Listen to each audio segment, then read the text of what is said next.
ആരാധകരുടെ ഇതിഹാസം. പോർച്ചുഗൽ എന്ന രാജ്യത്തിന് യൂറോ കപ്പും യുഎഫ്എ നേഷൻസ് കിരീടവും സമ്മാനിച്ച നായകൻ.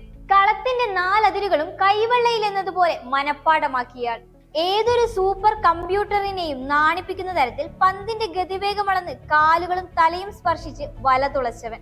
യൂറോപ്പിന്റെ ഫുട്ബോൾ ഭൂപടത്തിൽ അത്രയൊന്നും രേഖപ്പെടുത്താത്ത പോർച്ചുഗലിന് ഇന്ന് കാണുന്ന പകിട്ടും പെരുമയും സമ്മാനിച്ചത് റൊണാൾഡോയുടെ വിയർപ്പിന്റെ ഉപ്പുരസമാണ്. ഇന്ന് സ്വന്തം പേരിൽ ഒരു യൂട്യൂബ് ചാനൽ തുടങ്ങിയിരിക്കുകയാണ് കാൽപന്ത് കളിയുടെ രാജകുമാരൻ. 15 മണിക്കൂർ കൊണ്ട് 13 മില്യൺ സബ്സ്ക്രൈബേഴ്സ് ആണ് കൂടെ നിന്നത്. 132 ദിവസം കൊണ്ട് 10 മില്യൺ നേടിയ മിസ്റ്റർ ബീസ്റ്റിന്റെ റെക്കോർഡ് തകർത്തിരിക്കുകയാണ് ക്രിസ്ത്യാനോ റൊണാൾഡോ. കൂടാതെ ഒരു ദിവസം കൊണ്ട് ഗോൾഡ് പ്ലേ ബട്ടൺ കരസ്ഥമാക്കി മാസ് എൻട്രി നടത്തുകയാണ് CR7. ഇൻസ്റ്റഗ്രാമിൽ 636 ഫോളോവേഴ്സ് റെക്കോർഡുള്ള CR7 ഇനി യൂട്യൂബിലും റെക്കോർഡ് തീർക്കുകയാണ്.